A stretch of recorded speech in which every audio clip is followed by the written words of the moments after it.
Welcome to What Culture's Gaming Channel. Today we're going to be taking a look at 20 mind-blowing gaming facts you probably didn't know.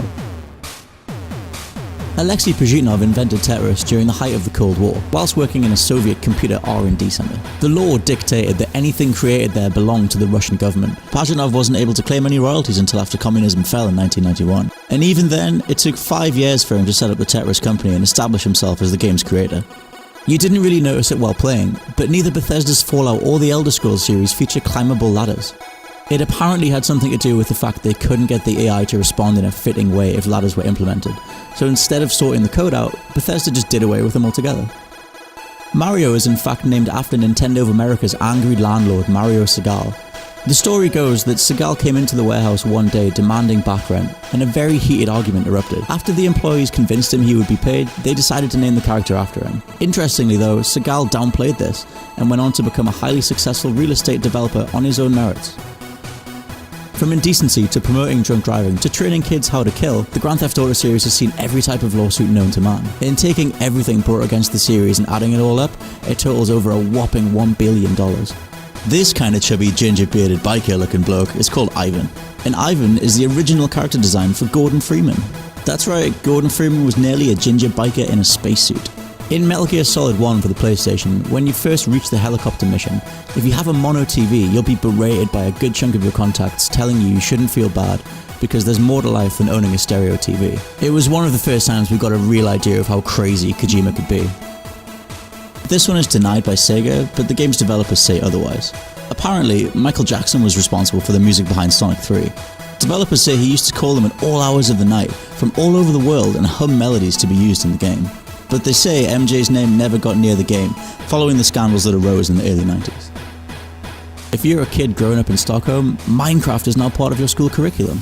The teaching board feels it increases creativity and gives children a space that's entirely theirs to look after and do with as they wish.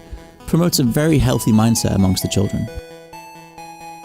So when you think about corruption in Chinese prisons, we bet the last thing that comes to mind is Warcraft. Well, strange as it seems, inmates at several prisons in China are forced to mine Warcraft gold as labour.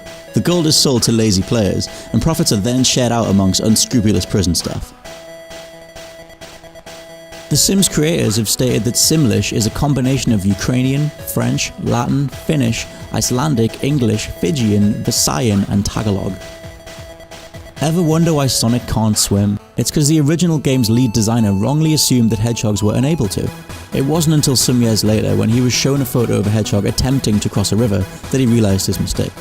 The No Russian mission in Modern Warfare 2 is pretty damn controversial. It received extreme censorship in a large number of countries, some removing it completely from the game. However, in Germany and Japan you can still mow people down, but you'll fail the mission if you attempt to hit a single civilian.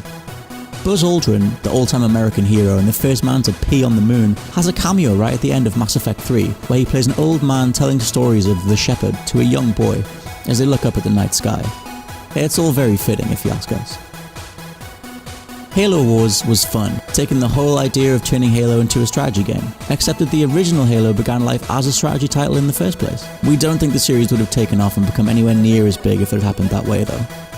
During the Snake Eater phase of the final fight in Metal Gear Solid 4, if you refuse to fight back against Ocelot, he'll smooch your cheek, and you'll actually receive a trophy. It's pretty classic Kojima. Shigeru Miyamoto came up with the idea of Zelda in thinking back to his childhood, where his parents would just let him wander alone into the countryside to explore for hours on end. One day he came across a cave, the excitement of which stuck with him all the way into his adult life.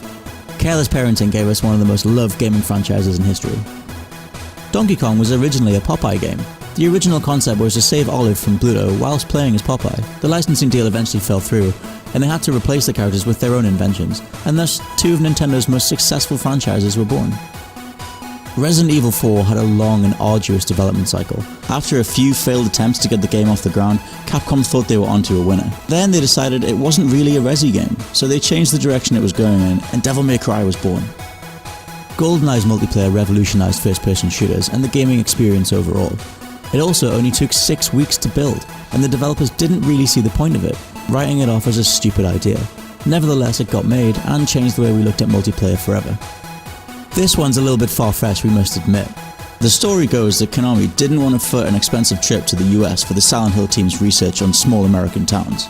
However, the team needed reference material and supposedly had difficulty finding images of American schools, so instead they used the movie Kindergarten Cop as a reference, because as a film set primarily in a school, it gave them a good idea as to the layout of the building and rooms themselves. The story gets eerily plausible when you notice the posters on the class wall in Kindergarten Cop are the same ones on the walls in Midwich Elementary.